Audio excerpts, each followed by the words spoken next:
He was written off, banned, and silenced. But Donald Trump did what few thought possible. He turned exile into strategy. In early 2025, he returned not just to the ballot, but to the global stage, wielding a blueprint built on unfinished business, trade wars, media dominance, and a digital economy primed for disruption. This isn't a sequel. It's a reprogramming of America's role in the New World Order. May 2025. Trump slashes tariffs on Chinese goods, temporarily lifting the trade barrier he once built his presidency on.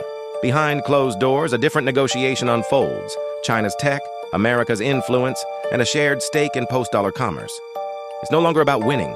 It's about positioning. And Trump wants the world to see America as the lever, not the load. He's not a politician. But in Trump's new cabinet, Elon Musk is more than an advisor. He's the architect of the Department of Government Efficiency. Nicknamed Doge, it's a nod to memes, but its goals are deadly serious. Slash bureaucracy, automate decision-making, and integrate AI into federal processes. In the name of progress or control? That depends who you ask. Trump's recent visit to Riyadh wasn't just diplomacy, it was a signal.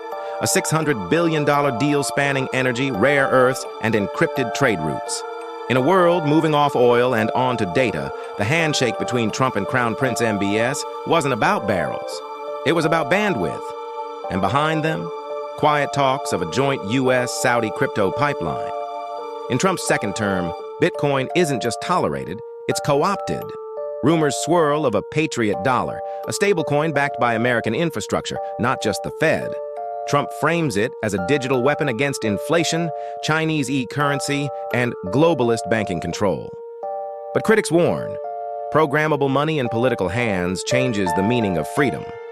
Forget concrete. Trump's newest wall is digital. AI surveillance systems, facial recognition, and satellite data now form the backbone of his border strategy. It's not just about keeping people out, it's about controlling data, movement, and narrative. Privacy advocates are sounding the alarm, but for Trump's base, it's efficiency redefined. Under Trump 2.0, government functions are being outsourced to private corporations. Prisons, healthcare, even parts of the IRS sold off in exchange for innovation. Critics call it corporate feudalism. Supporters call it the future of efficiency. The line between company and country is blurring. Truth Social is just the beginning. Trump's media empire now spans cable, crypto-funded news channels, and AI-generated influencers that mimic his voice across the web. The narrative isn't reported anymore. It's produced. And the audience? Global. Trump's inner circle is more like a Silicon Valley summit. Elon Musk, Peter Thiel, and AI CEOs form a digital-era shadow cabinet, shaping defense policy, economic models, and national data flow. Decisions aren't just signed. They're simulated first. In Trump's new America, AI tools are writing policy drafts, judging immigration eligibility, and assigning funding. They call it efficient governance. But it raises the question, who codes the law, and for whom? Trump has floated the idea of replacing the UN with a coalition of sovereign powers, a G7-style club of nationalist economies. With India, Brazil, and Saudi Arabia tentatively on board, global governance is facing a potential fracture. Under Trump's guidance, economic sanctions have become precision tools, applied like software patches, disabled like firewalls. Entire industries in rival nations are brought to a halt with the stroke of a digital pen. A new Trump-backed education platform called Liberty Learn aims to restore national values through AI-driven learning.